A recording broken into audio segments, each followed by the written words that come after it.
Өнөөдөр энэ нийтээр ороод хотлох. Бусны бол ер нь болж байна. Энэ Бурма гэж иргэн баг. Бурма компанийн хөшөө лөө. Энэ компанийнхтай би уулзсан. Эх 7 хоногт хилцээт сууя гэсэн. Засаг даргын захимжаар байгуулагдсан Сэлб 20 минутын хот анхны Улаанбаатар хотын хотыг байгуулах тот байгуулалтын хүрээнд өнөөдөр засаг даргын захимжаар Улаанбаатар хотын Сэлбийн 158 га дээр газрын маргаантай зарим иргэд маань газрыг чөлөөлөхгүй, үнэлүүлэхгүй гэсэн асуудлууд дээр бол ажлын хэсэг байгуулагдаад ажиллаж байгаа. Өнөөдөр засаг даргын 1-р урлагч даваа талаа миний бий ахалж байна. Зарим газраа үнэлүүлэхгүй өгөхгүй гэсэн иргэдтэй бас уулзаж албан ёсоор бас засаг даргын мэдээллийг хөрвүүлэхээр ирж байгаа. Өнөөдөр бас ажлын хэсгээр манай 5 газрын хуулийн хэлтсийн дарга Үнэнбат дарга, нийслэлийн одоо цагдаагийн дэд дарга Нямдаваа дарга болон манай газрын албаны дарга Мөнхбаатар дарга бас байж байна. Манай хяналт шинжилгээний газрын хэлтсийн дарга Батбаатар дарга бид нар бас талбай дээр ирээд өнөөдөр явцдаа танилцж байна. Мөн одоо манай Сэлб 20 минутын хот төслийн өдөртгүүд бас өнөөдөр хамт ирсэн байна. Мөнхбаатар дарга газар чөлөөлөлтийн асуудлаар бас ерхий нэг тайлбар мэдээлэх үү. За та бүхэнд өдрийн мэнд хүргэе. За нийтдээ Сэлб дэд төвийн газар чөлөөлөлтийн хүрээнд нийтдээ 2206 иргэн хуулийн этгээд хамрагдж байгаа. За нийтдээ 158 га газар чөлөөлөх ажлыг хийгдэж байна. За одоо яг энэ тендер шалгарсан байгаа 1-2 дугаар багц дээр бол нийтдээ 386 нэгж талбар дээр газар чөлөөлөлт хийгдэж байна. За одоогийн байдлаар гэрээ байгуулсан 359, зөвсөлдчих шатандаа 16, үнийн дүн зөвшөөрөөгүй 5, татгалцсан 6 гэдэг ийм байдалтайгаар үргэлжилж байна.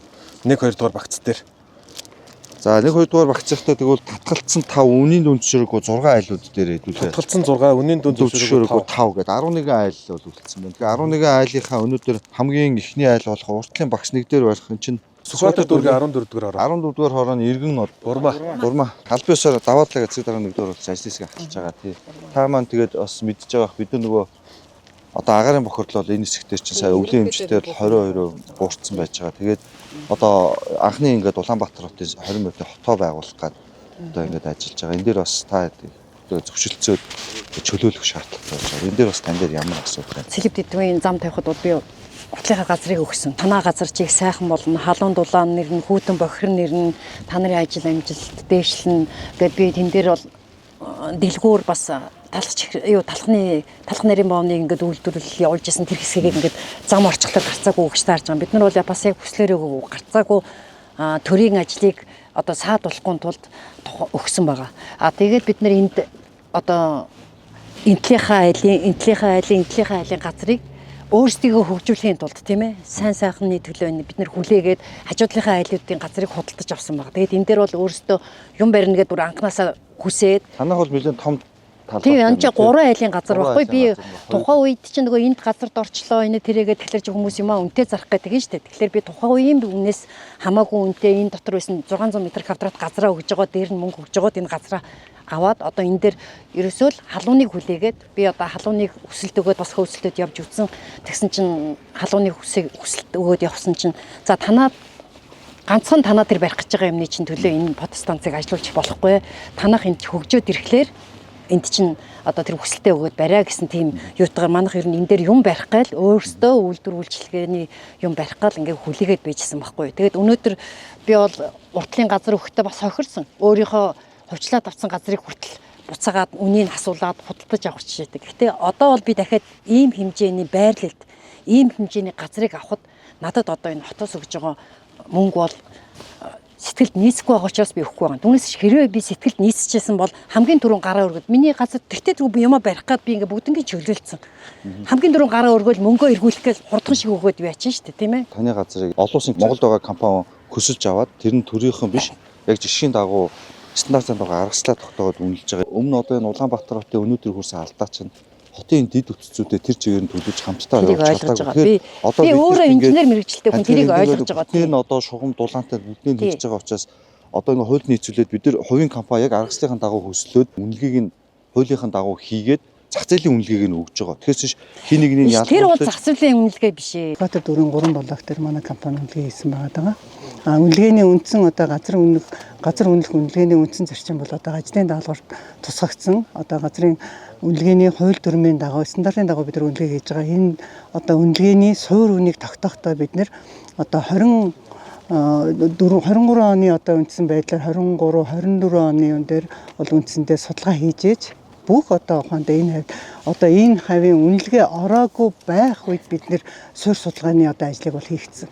Одоо үндсэндээ бол масаар нь одоо энд одоо юу гэдэг хичнээн газар одоо өчиг бид нийтдээ бол одоо 80-аад газрын мэдээлэл авч ээж тэндээс одоо цэвэршүүлж ээж одоо үндсэндээ суурь үнийг бол тэгш талбай дээр 240 мянган төгрөг, нүүрний игнийн дээр бол 380 мянган төгрөг, одоо уулын өндөрлөг газартаа бол метр квадратын 175 мянган төгрөг гэдэг суурь үнийг гаргаж ээж бид нар нийслэлийн ажлын хэсэг дээр орж хурлаар одоо батлуулж одоо үнэлгээний институт мөн алгаахгүй энд бол оролцсон. Тэгжээж одоо мэргэжлийн байгууллагуудын одоо оролцоотойгоор энэ суурь үнийг бол гаргаж авсан.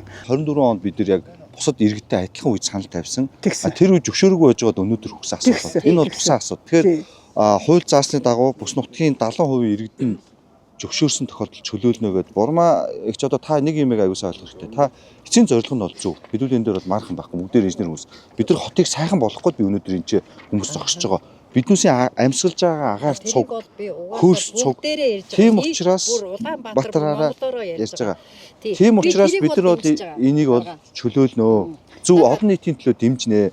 Хууль заасныхаа дагуу үнэлгээгээ хийгээд 24 он танд адилхан санал тавьсан. Тухайн та саналыг санал өгөөгүй нь тэр таны одоо маш олон санал асуудлууд байсан. Бид нар бас судалгаа хийсэн. Улсын төсөөр хийж байгаа хууль баримттай хамтын шийдвэрээр явдаг. Танд өнгөрсөн жил энэ саналуудыг тавьсан. Маш олон удаа мэдээлэл өгсөн. Хамгийн сүүлд 14 маш одоо биш ээ. Намайг ерөөсө дуудсан би өгөхгүй гэдгийг хэлсэн. Тэгээд аль биесээр хэлсэн. Тэгээд 14 хоногийн өмнө танд бас сонсох ажиллагааны талаар мэдээлэл өгсөн. Үндсэн хуулийн 16 дээр байгаа олон нийтийн эрх ашигын төлөө зайлшгүй албатан газар чөлөөлөхөөр дүүцүүлж өгнө гэдээ Монгол улсын үндсэн хуулийн дээр олон нийтийн эзэмшлийн талбай гэж заасан байдаг. Тэгээд дээрэс нь засгийн газрын 2024 оны 3 дугаар сарын 6 өдрийн 91-р тогтоолоор тийм ээ санал асуулгын үр дүнд нөлөөлж өгсөн 70-аас доошгүй хувьд нь дэмжсэн тохиолдолд энэ талаар олон нийтийн хэвлэлд мэдээлэл хэрэгсэний үндсэн дээр дамжуулан мэдээлэл өгсөн дээр чөлөөлнө гэдэг ингээд хууль заасны дагуу танд өнөөдөр би энэ ажлын хэсгийн гишүүдэд хүрээд аль биесээр би танд бас дахин мэдэгдэж байна. Олон нийтийнхээ сайн сайхны төлөө одоо нэг агаар амьсгалж байгаа шүү дээ. Гэхдээ тэгээ та энийг чөлөөж бид нар яах гээд байгаа юм бэ? Та мэдчихэл байгаа шүү дээ. Энд чи дид үтцээ тавиад 20 минутын хотод хэлэх гээд байна шүү дээ. Ямар ч сан танд аль биесээр ингээд дахиад ингээд ирж ингээд хэлж байгаа. Тэгээд хууль заасан үнэлгээний дагуу норм үнэлгээний дагуу танд санал олгосон. Тэгээд энэ үнээрээ бол одоо хууль журам заасны дагуу чөлөөлнө.